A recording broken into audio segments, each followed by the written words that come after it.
Have you ever had your faith in the King James Bible rattled because people ask you questions you don't have good answers for? You know, stuff like, which edition of the King James is the Bible?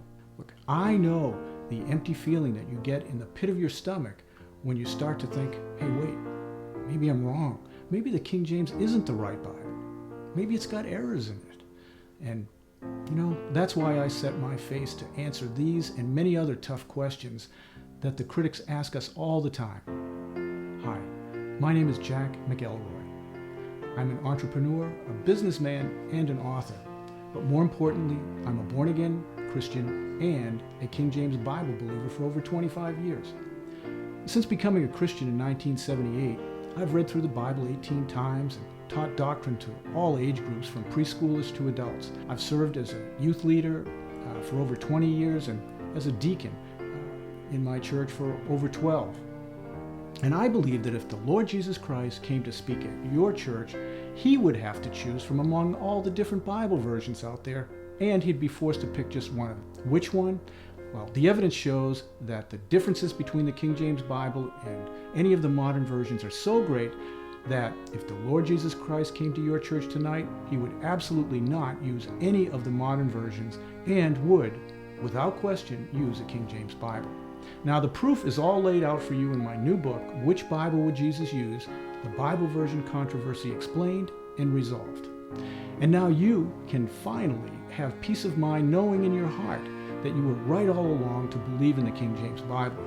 That's because Which Bible Would Jesus Use gives you answers to the biggest, nastiest, and most annoying objections that you get when defending the words of the Lord as they appear on the pages of the King James Bible.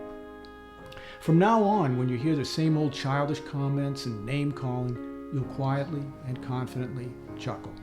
You'll feel sorry for those who don't have a Bible that they can believe in. But you won't be upset anymore. And you know what? They'll stop laughing at your faith in the written words of God when you quickly and easily answer questions like, where was the Bible before 1611? And which edition of the King James is the Bible?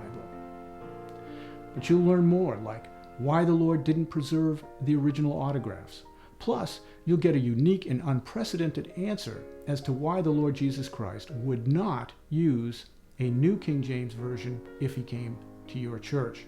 And you'll learn how to turn the tables on your critics and go on the offensive when you show them how the men that assembled that Greek text that underlies all modern Greek New Testaments believed that God made mistakes when he inspired the original writings in the first place. I call this the dirty little secret of textual criticism. You'll learn why the Lord Jesus Christ could never use the ESV because of the genealogy error that's contained in Matthew chapter 1, or why he wouldn't carry a NASB with him to church because of how it makes him out to be a liar in John chapter 7. You'll learn why the Lord wouldn't use the NIV, ESV, or NASB because of the known geography error that's in Luke chapter 4. And why the Lord would never, ever use a 2011 NIV because of how it makes him look like a jerk in Mark chapter 1. And, there's lots of humor in the book, too.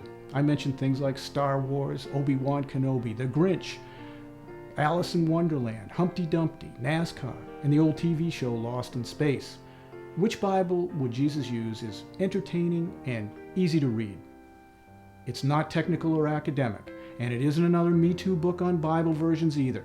It's got a bunch of fresh ideas and answers to objections you haven't heard before.